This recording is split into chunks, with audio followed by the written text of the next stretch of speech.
Graças e paz, irmãos. Amém. Bom, isso de fato é mais uma alegria nossa no último dia do ano, nas últimas horas desse ano, podermos estar reunidos no nome do nosso Deus, do nosso Senhor, para adorá-lo, também para ouvir um pouco da sua palavra, para cantar louvores. É sem dúvida um privilégio muito grande esse nosso.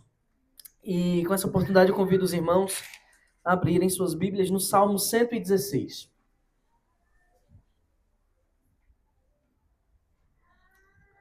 Salmo 116.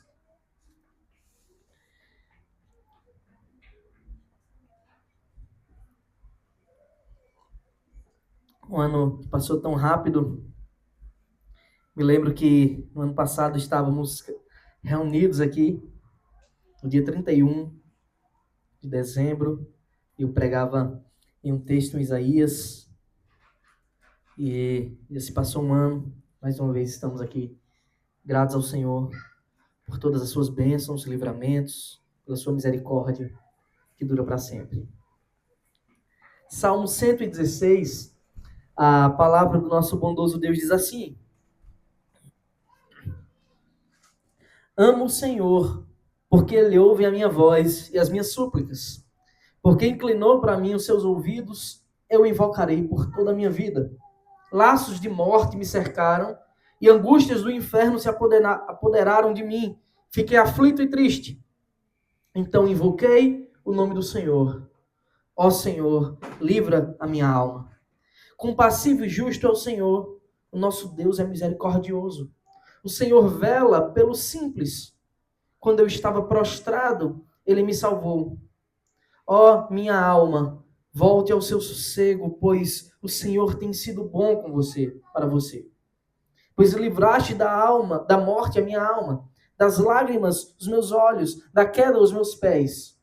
Andarei na presença do Senhor, na terra dos viventes. Eu cria, mesmo quando eu disse, estou muito aflito. Eu disse na minha perturbação, todas as pessoas são mentirosas. Que darei ao Senhor por todos os seus benefícios para comigo? Erguerei o cálice da salvação, invocarei o nome do Senhor, cumprirei os meus votos ao Senhor na presença de todo o seu povo. Preciosa é ao Senhor, é aos olhos do Senhor, a morte dos seus santos. Senhor, eu sou de fato teu servo. Eu sou teu servo, filho da tua serva. Quebraste as correntes que me prendiam. A ti oferecerei sacrifícios e ações de graças, e invocarei o nome do Senhor. Cumprirei os meus votos ao Senhor na presença de todo o seu povo, nos átrios da casa do Senhor, dentro de suas muralhas, ó Jerusalém. Aleluia. Amém. Vamos orar mais uma vez. Senhor bendito, te damos graças, Pai, pela tua misericórdia, pelo teu amor. Te louvamos por quem tu és, Deus justo, compassivo, Senhor que tem todo o poder em tuas mãos, Senhor que é misericordioso, que é santo, que é puro, que não contempla o mal. Nós te louvamos, ó Deus, por quem tu és. Nós te adoramos, ó Pai, porque não há outro Deus senão só o Senhor. Nós te engrandecemos o nome, porque o Senhor criou os céus, a terra e o mar, tudo o que neles há. O Senhor fez todas as coisas com a tua palavra poderosa, decretou, ordenou e elas passaram a existir. Por isso nós te damos louvores, porque o Senhor é grande, é o Deus Altíssimo. Mas nós te adoramos também, ó Deus, e te amamos com todo o nosso ser, porque o Senhor nos salvou da morte. O Senhor nos salvou da condenação eterna e tem nos livrado dia e noite e nos feito, ó Deus, andar seguros em tuas mãos. Nós te adoramos e te louvamos pela tua bondade e clamamos ao Senhor que esteja conosco em todo tempo, em cada instante das nossas vidas, pois somos inteiramente necessitados de ti, da tua misericórdia, da tua provisão, da tua graça, do teu perdão, do teu cuidado, Deus, do teu amor. Em nome de Cristo, nos ajuda a entender a tua palavra e nos edifica essa noite também, como o Senhor tem feito durante todo esse ano. É o que eu te peço em nome de Jesus, Senhor. Amém.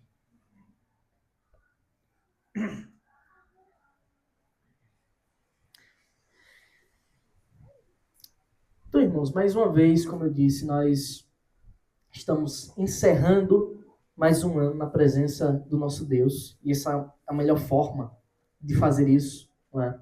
De iniciar, de encerrar, de viver, não só de estar nesses marcos que a gente tem, mas o tempo todo com o Senhor. E como era de se esperar, houveram muitos desafios. Alguns de nós, ou talvez todos nós, em algum período ou alguns períodos desse ano, passamos por momentos de angústias, alguns momentos felizes, e entre provações e vitórias que é a vida comum de um cristão, mais uma vez nós vimos a poderosa mão de Deus em tudo isso, nos guardando, nos sustentando, nos livrando, nos dando carinho, cuidado e amor.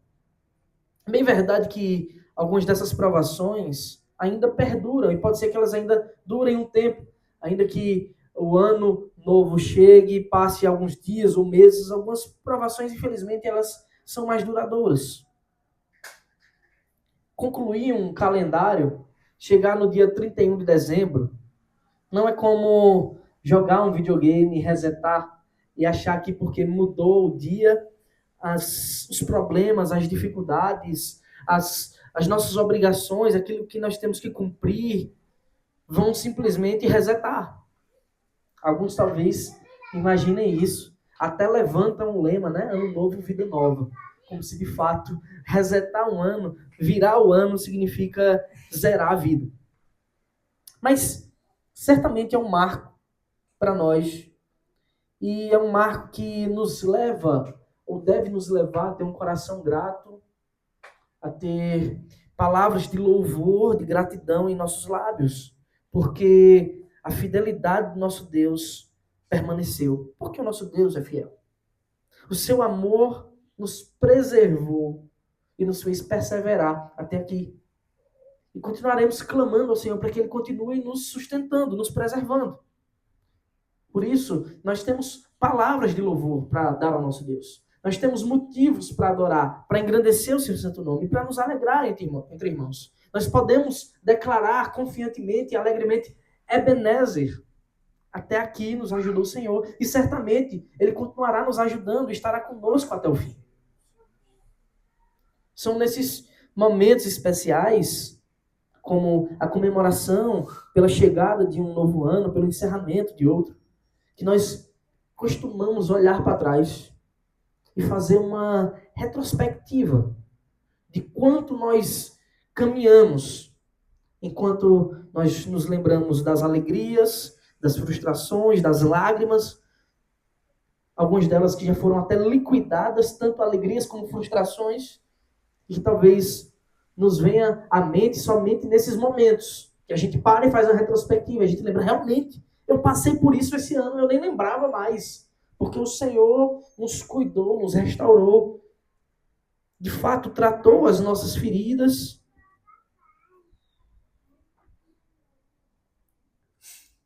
E o tempo todo, nesse ano, nós experimentamos a bondade de Deus. E muitas coisas podem acontecer em um ano, muitas coisas. E nós, como igreja recém-estabelecida, experimentamos isso, não só a cada pessoa individualmente, mas como igreja. A gente teve grandes bênçãos esse ano. O Senhor mostrou a sua provisão e o seu cuidado para conosco, como igreja Castelo Forte. Isso é uma coisa simplesmente sensacional, especial. A gente vê o amor de Deus, o cuidado de Deus, quando nós olhamos para trás e a gente pensa, foi tudo esse ano. Muitas coisas o Senhor fez entre nós. E esse Salmo 116, irmãos, ele é interessante porque ele tem uma perspectiva. Ele é um cântico que parece lidar com a ideia de relação entre o servo fiel e o seu Deus, tendo em vista os acontecimentos passados do servo, a visão que ele tem no presente e as suas projeções que ele faz para o futuro. E essas são coisas que as pessoas, em geral, costumam fazer quando chega numa comemoração dessa, de Réveillon. Mas o que acontece nesse salmo, diferente dos homens comuns, diferente daqueles que não conhecem o Senhor, é que essa perspectiva, passado, presente e futuro do salmista, ela leva em conta a sua relação com Deus Todo-Poderoso. A sua relação de misericórdia para com o Senhor bendito. A gente não tem a ciência, não se sabe quem escreveu o Salmo 116. Alguns imaginam que foi o rei Davi, que escreveu a maioria dos salmos. Outros imaginam que foi algum rei do período monárquico, da monarquia posterior a Davi, talvez o rei Ezequias. Mas não sabemos ao certo quem escreveu esse salmo, então fica muito difícil nós dizermos qual o contexto próprio que o salmista estava passando em sua vida para escrever essas palavras. Contudo, esse salmo, ele pertence a um conjunto de 6 salmos das Escrituras, que vai do Salmo 113 ao Salmo 118, que a gente leu na leitura alternada, eles são chamados de Salmos de Halel.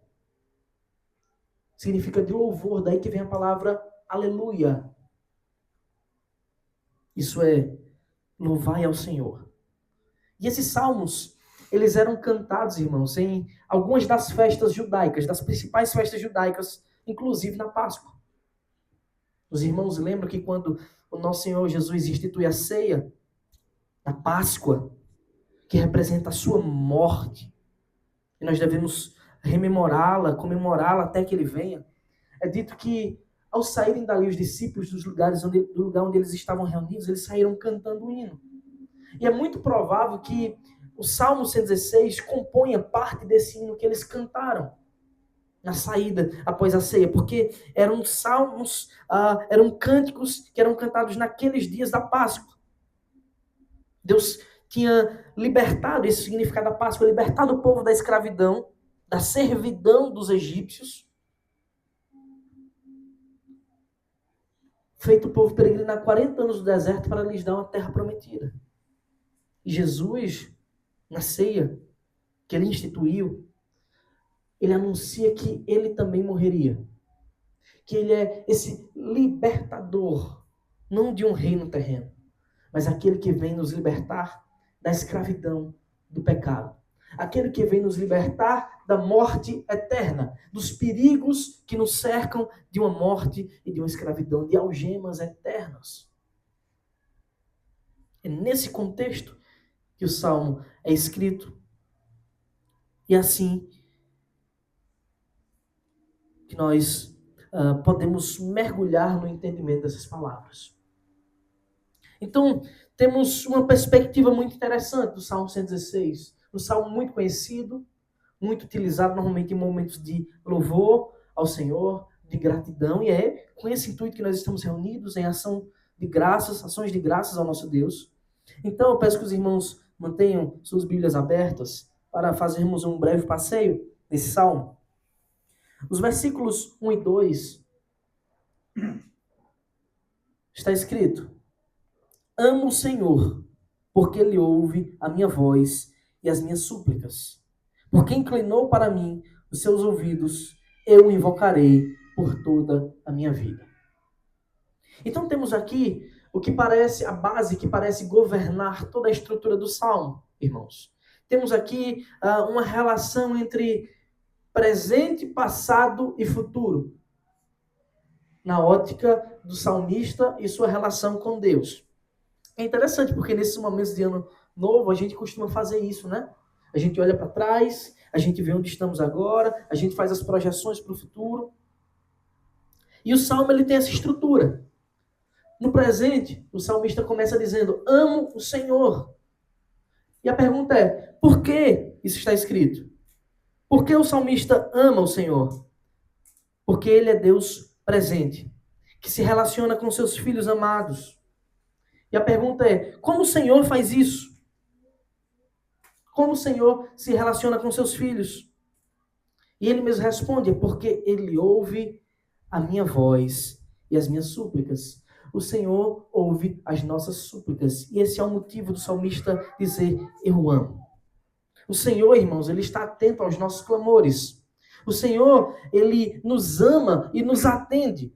ele sabe exatamente o que nós queremos, o que nós necessitamos, e ele está sempre pronto para fazer aquilo que é melhor em nossas vidas. De modo que todas as coisas cooperam para o bem. Nem sempre que coopera para o bem é o que você acha que é para o seu bem. Mas o nosso Deus, ele sabe de todas as coisas. E com a visão que o salmista tem do grande livramento que recebeu, ele declara: amo o Senhor. E o motivo é: Deus não me desamparou. O Senhor ouviu a minha súplica no meu momento mais angustiante. E ele cuidou de mim. Ele decidiu ouvir o meu clamor. Ele decidiu ouvir quando o meu coração se angustiou. É isso que o salmista está passando desse cântico. E aí ele retorna ao passado e diz: porque inclinou, foi um ato de Deus de fazer isso, mas é um ato que ele sabe que ele pode continuar confiando que Deus continuar fazendo. Deus continuará fazendo isso para ele. Porque ele inclinou para mim os seus ouvidos. Então o salmista ele diz: olha, no meu momento mais terrível, quando eu clamei, quem me socorreu foi o Senhor. Por isso eu o amo. Porque ele sabe exatamente do que preciso. E ele sabe exatamente a minha necessidade. Então ele disse: porque inclinou para mim os seus ouvidos. Voluntariamente, Deus decidiu ouvi-lo. E é assim que ele continua a fazer conosco, irmãos. Não só com o salmista. Ele nos ouve mesmo sem termos o que oferecer a ele. Você não tem nada para dar ao Senhor. Você não tem nada para comprar o favor de Deus. E ele continua ouvindo as nossas súplicas, os nossos clamores. O seu amor por nós não é interesseiro. Deus não precisa de nada que você tenha. O seu amor que é voluntário, o seu amor é perfeito. Não é à toa que o salmista agora voluntariamente também declara seu amor. Amo o Senhor, porque é assim que deve ser um coração grato. Um coração que foi alvo do perfeito amor de Deus. Ele ama a Deus sobre todas as coisas. Então, essa é a perspectiva. Ele presente ama, porque Deus ouviu no passado. Mas não é uma coisa que Deus fez apenas, mas que a forma como ele expressa o amor é porque Deus continua fazendo isso, cuidando dele. E as consequências para alguém que é alvo do amor de Deus, irmãos, são consequências futuras. E a partir daí, o salmista ele faz as suas projeções para o futuro. No futuro ele diz, no verso 2, eu o invocarei por toda a minha vida. Então, é isso que eu farei. Eu invocarei ao Senhor. Essa é a consequência do amor de Deus no coração de um crente fiel. Aquele que foi amado, ele ama e ele invoca o nome do Senhor. Aquele que experimenta a bondade de Deus deve ser benigno, compassivo e amoroso. Acima de tudo, amando a Deus e sempre invocando o seu santo nome. E essa expressão significa adorar a Deus. Invocar o seu nome é adorá-lo, é clamá-lo, é dar glórias ao seu nome, é honrar o Todo-Poderoso e fazer isso publicamente. Porque quando Deus nos ama, Ele nos ama por completo. Então nós devemos fazer o mesmo. Então é nessa perspectiva que o salmista continua. No passado, enquanto ferido, ele clamou ao Senhor e Deus ouviu. No presente, ama ao Senhor fielmente e desfruta e continua desfrutando da sua graça. Para o futuro, ele promete continuar louvando a Deus para sempre. É uma relação que a cada dia que passa deve estar mais sólida, mais estabelecida. Então, o salmo ele fica variando entre o salmista explicando as coisas, as suas circunstâncias do passado, revelando o livramento de Deus em sua vida e mostrando qual o produto final disso, qual a sua disposição que foi gerada no coração para que ele sirva a Deus agora com fidelidade maior no futuro. Então, eu peço que os irmãos continuem acompanhando as suas Bíblias, os versículos 3 e 4. Ele retorna ao passado e mergulha um pouco mais. E diz o que foi que ele passou. Ele diz, laços de morte me cercaram e angústias do inferno se apoderaram de mim. Fiquei aflito e triste. Então invoquei o nome do Senhor. Ó Senhor. E ele diz como ele fez isso. Ó Senhor, livra a minha alma. Invocar o nome do Senhor significa clamar, declarar em voz alta, publicamente: Senhor, só o Senhor pode restaurar a minha vida, só o Senhor pode cuidar de mim. E aqui ele começa a discorrer sobre o seu infortúnio no passado, sobre como ele foi tomado de angústias, de tristezas pelas circunstâncias da vida. Esse é um contexto interessante e um tanto genérico, porque muitas pessoas passam por situações angustiantes, que veem a sombra da morte chegar perto e temem. Acredito que esse deve ser um dos motivos pelos quais não sabemos ao certo hoje qual é o contexto dessa passagem, para que todos nós possamos ler e nos identificar. Ainda que não sejamos um rei na monarquia sendo perseguido por inimigos, temos tantos outros inimigos e a sombra da morte muitas vezes está ao redor de nós e nós podemos confiar e clamar ao nosso Deus que nos ouve. Então, ele diz: laços de morte me cercaram. Ele se encontrava em perigos reais. E você? Quantas vezes não esteve em perigos reais nesse ano? Quantas vezes não foi furtado da sua paz pelas circunstâncias que estão totalmente fora do seu controle? O salmista ele se encontrava em perigos reais. E ele diz que sentiu a angústia do inferno. É importante saber que Sheol, inferno aqui, irmãos, não é literalmente a condenação eterna, mas é a sepultura.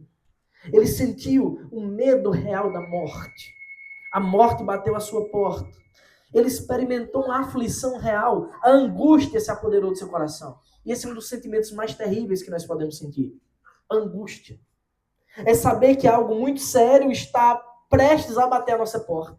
E nós não sabemos como resolver, não temos as ferramentas para resolver, não temos a força ou o poder para lidar com isso.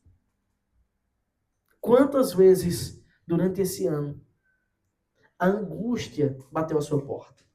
Quantas vezes você não passou por isso? Mas assim como o salmista, assim como o servo de Deus aqui escreve, o Senhor nos livrou de todas elas e continua nos livrando até agora. No versículo 4, ele escreve: então invoquei o nome do Senhor. Ó Senhor, livra a minha alma. Foi nesse contexto de tamanha dor que ele, em sua total incapacidade, ele olha para o alto e invoca o nome do Senhor. Nosso Deus, irmãos, é infinitamente bom.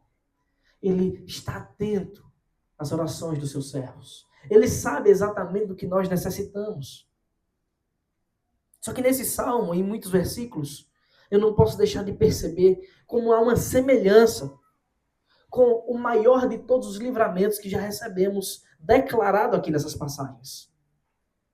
De uma vez por todas, irmãos, Cristo, nosso Salvador, passou pela angústia para nos trazer a alegria eterna. Naquela noite angustiante, quando ele estava prestes a ser levado para ser crucificado em nosso lugar, o Senhor Jesus sentiu a angústia da condenação que pesava sobre ele. Isso por nossa causa. E por meio dessa dor que é incalculável, nós recebemos o livramento do inferno e herdamos o reino dos céus. É por meio de um alto preço que a gente não podia pagar que o Senhor nos dá a maior salvação. Que o Senhor nos livra da pior das mortes. O relato de Mateus nos diz, no capítulo 26, versículos 38 e 39, palavras de Jesus: então lhes disse: a minha alma está profundamente triste até a morte. Fiquem aqui e vigiem comigo. Jesus está dizendo isso aos seus discípulos, que foram incapazes de ficar acordados orando com ele. Enquanto ali ele orou até suar sangue devido à angústia que lhe abatia. E no versículo 39 diz: e adiantando-se um pouco, prostrou-se com o seu rosto, orando e dizendo: meu Pai, se possível, que passe de mim este cálice. Contudo, não seja como eu quero, e sim como tu queres. Esses versículos, irmãos, me lembram o livramento que o Senhor nos fez. Cristo, ele voluntariamente decidiu passar por esse perigo e enfrentar o perigo da morte, para nos dar o maior dos livramentos. O salmista diz: laços de morte me cercaram e angústias do inferno se apoderaram de mim. Jesus experimentou exatamente isso, só que voluntariamente para nos salvar. Ele disse: fiquei aflito e triste. Foi o que o Deus Todo-Poderoso fez em nosso lugar. Ele decidiu sofrer para que nós pudéssemos viver. Então invoquei o nome do Senhor. Ó Senhor, livra a minha alma. Jesus fez isso também. Senhor, se possível, passa de mim esse cálice. Contudo, ele disse: não seja feita a minha, mas a tua vontade. Porque ele sabia que era necessário que ele tomasse o cálice. Esse cálice, irmãos, é o cálice da ira de Deus. Jesus decidiu bebê-lo em nosso lugar. Ele decidiu sofrer a ira da condenação eterna para que nós pudéssemos viver. Esse é o evangelho gratuito e genuíno. Então o salmista, ele continua descrevendo a excelência do nosso Deus agora no presente. Ele voltou ao passado, ele disse o que ele passou, o que ele sofreu, o que ele sentiu, mas agora no presente ele diz, versículos de 5 a 7, compassivo e justo é o Senhor. Veja, ele disse o que ele sofreu, mas agora ele vem para o presente, porque Deus, ele é assim, não apenas de momento, mas ele é assim constantemente. Compassivo e justo é o Senhor, o nosso Deus é misericordioso. Ele não disse, Deus foi compassivo, Deus foi justo, Deus foi misericordioso. Ele diz, Deus é tudo isso. O Senhor vela, ou seja, é um cuidado constante, não velou, mas é um cuidado constante e permanente. O Senhor vela pelo simples. Quando eu estava prostrado, Ele me salvou. Ó, minha alma, volte ao seu sossego, pois o Senhor tem sido bom para você. E aí ele conversa consigo mesmo e declara para si mesmo a bondade de Deus. As palavras que são ditas como um ato de louvor ao nosso Deus aqui são verdadeiras e fiéis, irmãos. Elas não mudam. Nessas verdades, nós podemos acreditar e, assim como o salmista, descansar a nossa alma para sempre nelas, porque o Senhor continua sendo exatamente quem Ele era. Aquele que é e que há de vir, não muda. Ele permanece o mesmo, ontem e hoje. Os elogios, os atos de louvores que o salmista faz são com as seguintes palavras. Ele chama Deus de compassivo. Ou seja, o nosso Deus é aquele que tem a compaixão constante. E ele faz isso para com os simples, os humildes. Deus decide lançar o seu coração nas nossas fraquezas. E ele age compassivamente. Ele não leva em conta as nossas maldades, mas decide nos amar apesar delas. Essa é a compaixão de Deus. E nosso Deus também é justo. É isso que o salmista diz, ele é justo. Ou seja, nada no caráter de Deus é encontrado em falta. Não há um defeito, não há uma fraqueza, não há uma mácula, uma mancha sequer, mas ele é totalmente justo e puro. O salmista vai além, ele é misericordioso. Isso é a junção da sua compaixão, da sua bondade com a sua justiça. Ele é perfeitamente apto para me salvar pela sua misericórdia e pela sua justiça. Ele faz as duas coisas. Ele tem um amor infinito. E por meio do seu Filho, ele nos dá essas coisas. Por meio de Cristo, levando o seu Filho a sofrer a ira em nosso lugar.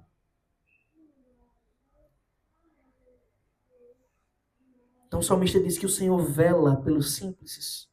Ele cuida dos humildes. E ele declara o que ele fez. Quando eu estava prostrado, ele me salvou. Ele volta para a sua experiência. Quando eu estava aflito, o Senhor cuidou de mim.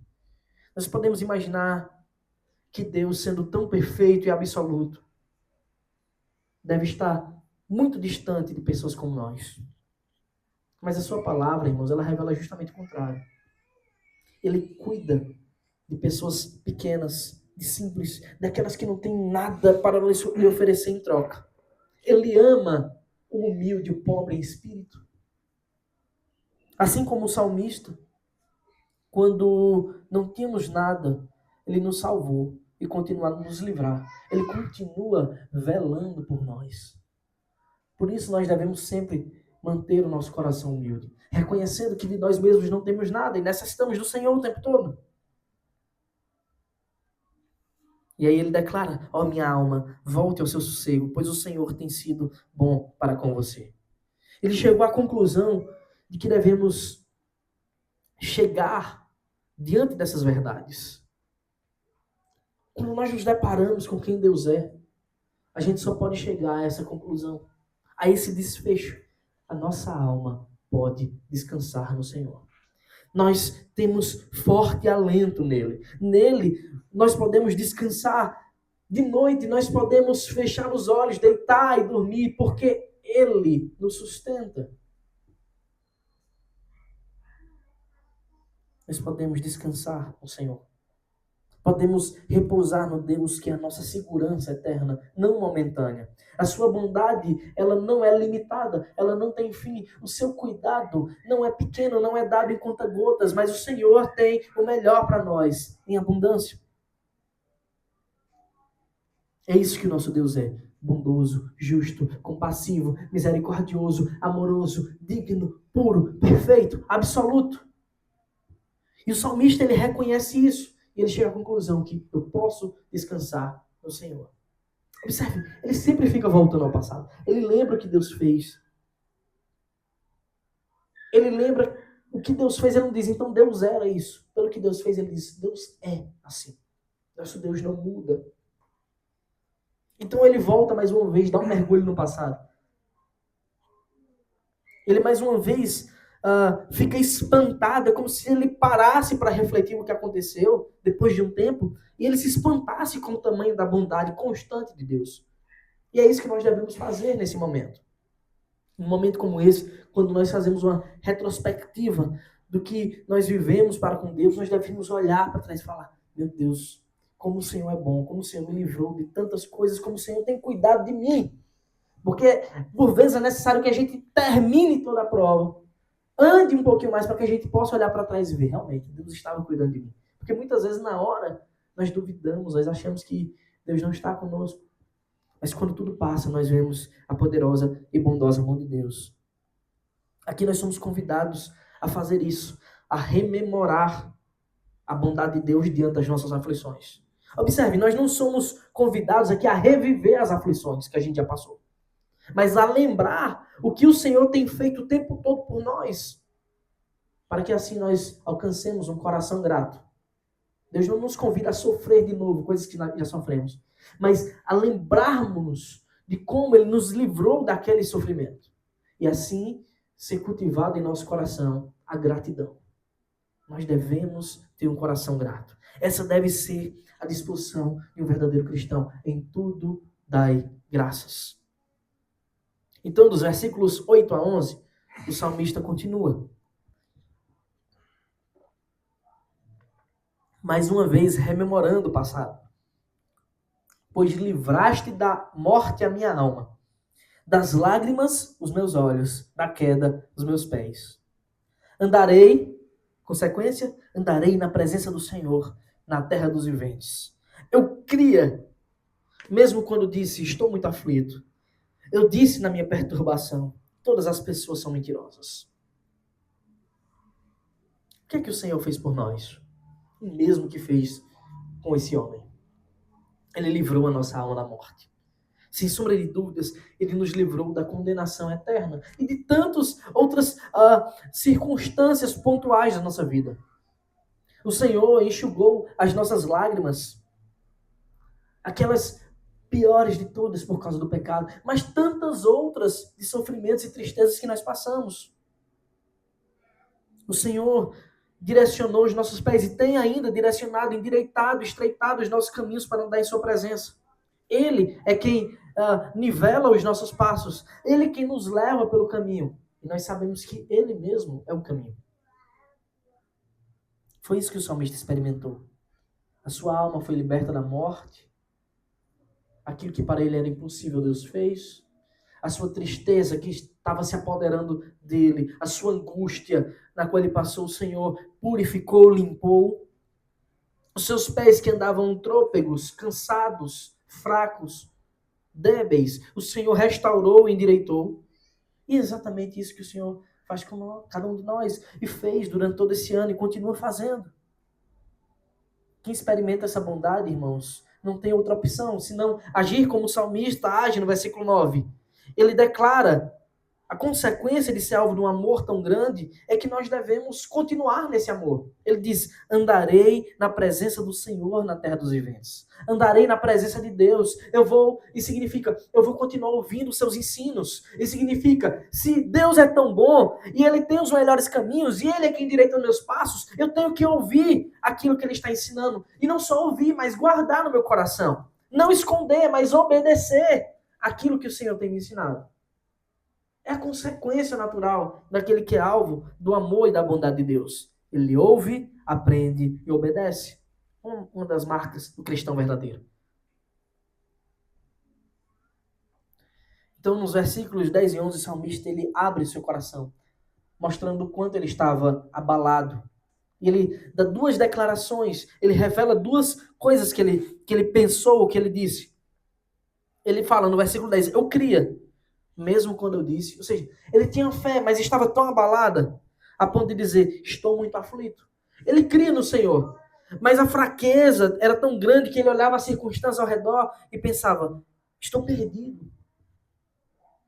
Depois ele disse na sua perturbação, ou seja, a sua alma estava tão angustiada, a sua mente estava tão perturbada pela dor, pelo desespero, que ele disse, todas as pessoas são mentirosas.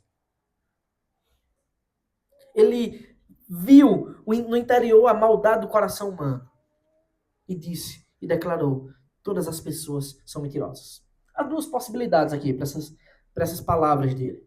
Ou ele havia percebido também do seu pecado infeliz e percebido o quão o pecado era destrutivo em sua vida, ou havia sido alvo da maldade do mundo, ou ele tinha experimentado a maldade dos homens ao seu redor. Ele tinha experimentado como o caminho dos pecadores é perverso, como tem cheiro de morte.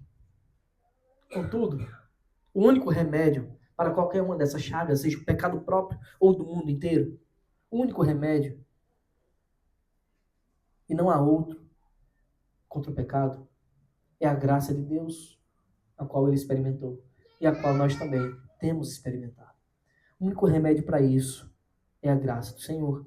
Então nós sabemos, ele na perturbação declarou todas as pessoas são mentirosas. Mas essa é uma frase verdadeira. Os homens sem Deus, e todas as pessoas, aquelas pessoas comuns que não experimentaram o Senhor, eles vivem na mentira, eles proclamam a mentira, eles odeiam a verdade, até que sejam resgatadas. E o Senhor decidiu nos resgatar, enxergar a verdade. Ele é a verdade. Então, mediante tantas tristezas, tantas angústias, ele reconheceu o tempo todo a poderosa mão de Deus, o sustentando, o guardando, sendo remédio para suas aflições, sendo alívio para suas dores. Então ele começa a declarar as suas projeções para o futuro. É nesse ponto que o salmista começa a dizer o que ele vai fazer agora, que ele sabe, que ele contemplou a bondade de Deus concretizada em sua vida. Se você já concretizou ou contemplou a bondade de Deus concretizada na sua vida em tantas áreas, você não pode agir diferente. Você tem que pensar igual o salmista. Quando você olha na retrospectiva desse ano, você olha para trás, olha para o passado e vê como Deus te sustentou, você não pode ter outra disposição senão a desse homem. Ele faz projeções para o futuro. É interessante porque é muito comum que nessa altura do campeonato, muitas pessoas agora no mundo inteiro já tenham feito as suas projeções para 2026. Já tenham feito uma lista de coisas. Segunda-feira começa a dieta, quer dizer, a partir do dia 2, né? Dia 1 ainda pode, que é a festa, depois a dieta, aí vão se matricular nas academias, outros vão dizer, a partir de hoje eu vou ler um livro. Muitos crentes talvez tenham pensado, a partir de hoje eu vou ler a Bíblia, para ver se eu consigo terminar daqui ao final do ano. Vou ler um livro de teologia. Outros pensam, eu vou me reconciliar com aquela pessoa. E começam a fazer projeções. Só que as projeções que são feitas aqui, irmãos, elas não são projeções vazias, não são egoístas. Não estão colocando as suas expectativas, os seus desejos próprios em primeiro lugar. Todo cristão, ele deve aprender com o salmista para chegar à conclusão adequada de como se deve viver e de como deve projetar o seu futuro, colocando a glória de Deus em primeiro lugar. O seu relacionamento com o Senhor como a coisa principal para ser cultivado. Que interessante como nós somos egoístas. Como a gente faz tudo, planeja a nossa vida inteira e Deus é o se. Se der. Engraçado, a gente... E falar isso para algumas pessoas pode parecer um absurdo. Algumas pessoas dizem, rapaz, eu não sei o que eu vou fazer da minha vida, porque surgiu uma oportunidade de emprego não sei aonde, só que lá não tem igreja. Então, se você coloca isso na prioridade do que ter um lugar para adorar o Senhor saudável, você não entendeu o cristianismo, você não se converteu. Se você acha que seu trabalho vem em primeiro lugar que a adoração a Deus, você não entendeu o Senhor. Ah, eu gosto muito de uma pessoa, acho que é uma pessoa decente para me relacionar, mas aí esse mais coloca Deus em último lugar. Você não entendeu nada. Você não compreendeu quem é o nosso Deus. As projeções que o salmista faz, elas não são egoístas. Não são colocando eu em primeiro lugar, eu em segundo, eu em terceiro e Deus em último. As projeções que o salmista faz, depois de ter convivido, experimentado a poderosa mão de Deus, que traz benefícios não pontuais apenas, mas eternos. As projeções são feitas por um coração grato, nos quais Deus vem em primeiro lugar. Ele diz, nos versículos 12 a 14, ele conversa consigo mesmo. Que darei ao Senhor por todos os seus benefícios para comigo? Aquele que foi liberto da morte física e da morte eterna. Ele não pode trocar o Senhor pelo trabalho, por um relacionamento, por uma amizade, por um vício, por qualquer coisa que seja. Não faz sentido. Essa pessoa não conheceu o Senhor. Ele conversa consigo mesmo. O que é que eu farei? O que é que eu darei ao Senhor? Erguerei o cálice da salvação e invocarei o nome do Senhor. Cumprirei os meus votos ao Senhor na presença de todo o seu povo. Então, depois de tão grande livramento eterno recebido, além dos livramentos de cada dia, essa pergunta deve ecoar nos nossos corações. O que é que eu darei ao Senhor? O que é que eu farei para ter um coração grato depois do Senhor ter me preservado por todo esse ano? O que eu farei para retribuir ao Senhor por tantas bênçãos? Saiba disso, você não está procurando pagar a Deus, porque Ele não precisa do seu salário. O que nós devemos ter é um coração grato pelo que Ele fez. Não é uma barganha, mas é um ato de louvor. Como posso ser grato a Deus por tudo? O que o Senhor deseja de mim? O que eu posso fazer para tentar alegrar o meu Deus? Não pagar a Ele, mas cumprir aquele que Ele ordena. Essa deve ser a pergunta principal que nós devemos responder. Então, divinamente inspirado, o salmista, ele responde: é isso que o Senhor quer e é isso que eu farei. O Senhor quer adoradores que o adorem em espírito e em verdade. Jesus diz isso lá, mas a essência está aqui já, séculos antes escrita. Ele diz: erguerei o cálice da salvação. Isto é, mostrarei a todos, e todos verão quão grande é o meu Deus. Eu erguerei o cálice da salvação. Eles verão que aquele que estava prestes a morrer, o Senhor livrou. Então não é eu na plateia, ou eu no palco e os outros na plateia me admirando. É o Senhor sendo exaltado pela sua bondade. Não é a exaltação do eu, mas a exaltação do Deus que pode todas as coisas. E saiba que você só pode erguer, irmãos. Você só pode erguer o cálice da salvação porque o nosso Senhor Jesus Cristo tomou o cálice da ira. Só há um cálice da salvação, como Davi diz: enche o meu cálice, unge minha cabeça com óleo, o meu cálice transborda. Ele só transborda de alegria e de salvação, porque Cristo bebeu o cálice da ira. O preço foi muito alto. Nós recebemos de graça, mas o Senhor pagou o alto preço. Lembra? Nós lemos aqui, então, lhes disse Jesus: a minha alma está profundamente triste até a morte. Fiquem aqui, vigiem comigo. E adiantando-se um pouco, prostrou-se sobre o seu rosto, orando, dizendo: meu Pai, se possível, que passe de mim esse cálice, contudo não seja como eu quero, e sim como tu queres. Mateus 26, de 38 a 39. Então o salmista ele vai além. Eu não só reguerei o cálice da salvação, eu invocarei o nome do Senhor diante de todos, para que todos vejam, porque é assim que se adora ao Senhor. Invocar o nome do Senhor significa adorá-lo publicamente, reverentemente, porque ele é Deus. É isso que o salmista diz no versículo 13: erguerei o cálice da salvação e invocarei o nome do Senhor. E no versículo 14 ele emenda, dizendo que continuará fazendo: cumprirei os meus votos ao Senhor, na presença de todo o seu povo. Cumprirei os meus votos. Cumpra os seus votos. A coisa mínima que você deve fazer é adorar a Deus publicamente. Mas você deve fazer isso com alegria. Você deve viver em santidade. Se há votos que nós devemos fazer, é de viver, de buscar viver uma vida de santidade, de mais intimidade, comunhão com Deus nesse novo ano. Se você declarou que o ama, como o salmista disse no começo do salmo, ama o Senhor. Se você declara isso também, então prove. Cumpra o seu voto. Se você ama, ame de verdade, ativamente. Adore-o diante de todos. Não negligencie as assembleias solenes, isso é, os cultos ao Senhor. Viva para a glória de Deus. Essas são as principais projeções que devem estar listadas no viver cristão. Eu quero ser mais santo, para que Deus seja glorificado. Eu quero conhecer mais a palavra de Deus, para que eu possa adorar o Senhor melhor.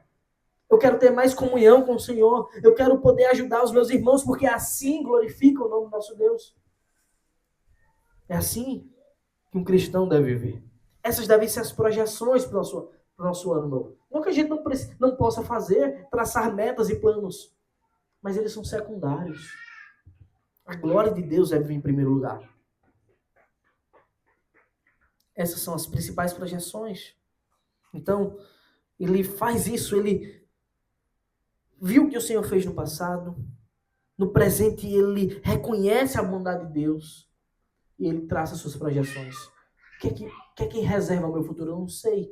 Não sei se outras angústias vão bater na porta, outras tristezas. O que eu sei é que eu levantarei o cálice da salvação e adorarei o nome do Senhor diante de tudo e de todos. Então o salmista ele termina o salmo louvando a Deus por quem ele é. Nos versículos 15 a 19 ele diz: preciosa é aos olhos do Senhor a morte dos seus santos. Senhor, eu sou de fato teu servo. Eu sou teu servo, filho da tua serva. Quebraste as correntes que me prendiam. A ti oferecerei sacrifícios de ações de graças, invocarei o nome do Senhor. Cumprirei os meus votos ao Senhor na presença de todo o seu povo, nos átrios da casa do Senhor, dentro de suas muralhas, ó Jerusalém. Aleluia. Mais uma vez, rememorando a situação na qual foi livrado, da qual obteve o livramento da morte, e esse que é o último inimigo a ser derrotado, o salmista escreve, versículo 15, preciosa é aos olhos do Senhor a morte dos seus santos. Isso não significa, irmãos, que Deus tem prazer na morte do crente, não. Não é isso que o texto está nos ensinando. Mas que o Senhor ama profundamente os seus eleitos. O Senhor ama profundamente os seus filhos, de modo que é uma preciosidade a vida dos seus servos. E quando eles morrem, eles sabem que o Senhor os tomará para si, para sempre. Por isso ele diz: Senhor, eu sou de fato teu servo. Eu sou teu servo, filho da tua serva. Isso significa que provavelmente o salmista ele foi criado, cuidado na presença de Deus. Ele havia aprendido desde cedo a palavra do Senhor, de modo que é tão importante ensinarmos aos nossos filhos essa verdade. Quando ele diz: eu sou filho da tua serva, provavelmente ele foi ensinado desde criança a andar nos caminhos certos. Porém, só em um determinado momento da sua vida, ele teve a visão do livramento da morte, as cadeias, as algemas sendo quebradas, a cadeia sendo aberta. Então ele diz: eu sou filho da tua serva, quebraste as correntes que me prendiam. Ou seja, em um determinado momento da sua vida, ele viu a escravidão do pecado sendo tirada dele. As correntes sendo abertas e ele estando agora livre no Senhor. Porque só o Senhor pode fazer isso. Como então louvaremos ao Senhor por ele ter nos livrado da escravidão do pecado? Por ele nos ter livrado da morte eterna, da condenação. Como adoraremos de verdade depois de tantas provas do seu amor nesse ano, em todos os outros que já se passaram? no presente e ainda no que virá. Como nós viveremos para a glória de Deus? Ele diz, no versículo 17, a ti oferecerei sacrifícios de ações de graças e invocarei o nome do Senhor. Como é que a gente fará isso? Sendo gratos a Deus por tudo. Fazendo sacrifícios de ações de graças. Ou seja, são os nossos atos de dedicação. São quando nós colocamos os nossos planos depois dos de Deus. Quando os de Deus estão em primeiro lugar em nossa vida. E nós, por vezes, sacrificamos o nosso conforto, ou o que quer que seja, para que Deus receba a proeminência. E são sacrifícios de louvor, os atos de ações de graças dos seus servos. Colocar a ação, a adoração a Deus em primeiro lugar. Invocar o seu nome sempre. É isso que cabe a um servo de Deus. E o Salmo encerra nos versículos 18 e 19. Ele repete, né, o que foi dito no versículo 14. Ele diz, cumprirei os meus votos ao Senhor na presença de todo o seu povo. É como se fosse o refrão da música. Há uma repetição no que ele diz, devido à importância disso. Você deve cumprir os seus votos ao Senhor, de viver na sua presença, de viver diante da sua face. E ele acrescenta o que está escrito no versículo 19. Como ele fará isso? Nos átrios da casa do Senhor, em seu meio, ó Jerusalém. Ou seja, ele faz isso no lugar onde o povo de Deus se reunia, que era no templo em Jerusalém. Mas agora, para nós, o lugar onde o povo de Deus se reúne é como uma assembleia solene, um ajuntamento solene. A igreja de Cristo reunida. E é aqui que nós devemos cumprir a nossa adoração pontual a Deus e continuá-la na nossa vida diária. Então esse salmo ele se encerra com um chamado universal para que todos os homens reconheçam a bondade de Deus e o adorem. Uma única palavra que carrega tanto significado, tanto ato de adoração como de louvor e gratidão ao nosso Deus. O salmo se encerra com a palavra aleluia. Não obstante, esse é um dos salmos de Halel, né? Um dos salmos de adoração. Essa é a essência que nós devemos carregar em nosso ano novo e todos os demais dias da nossa vida. Essa palavra carrega a essência do verdadeiro cristão, do verdadeiro servo de Deus. Aleluia é uma ordem para que você louve ao Senhor. Aleluia significa louve ao Senhor. É uma declaração de que Deus ele é digno de louvor e de adoração, que somente Ele merece ser honrado e adorado. É o reconhecimento constante que o Todo-Poderoso nos salvou, que Ele nos dá bênçãos eternas e imutáveis. Aleluia é a declaração de que o nosso Deus é digno de toda honra, glória, louvor e adoração. E essa deve ser a projeção para o nosso ano. Devemos olhar para o que o Senhor fez, como a sua poderosa mão nos sustentou, como Ele nos deu tantas bênçãos materiais e espirituais, principalmente, como Ele nos fez perseverar, mesmo diante da nossa fraqueza, mesmo diante de tantos defeitos que carregamos, como o Senhor nos aperfeiçoou. E agora a gente olha para frente e reconhece que Ele continua sendo digno e mais digno ainda de adoração. Portanto, aleluia, louve ao Senhor, porque Ele é bom e a sua misericórdia dura para sempre. Todos os povos louvem ao Senhor. Amém. Convido você, irmãos, para mais uma vez se colocar de pé para louvarmos ao nosso Deus, cantarmos mais um cântico ao seu nome.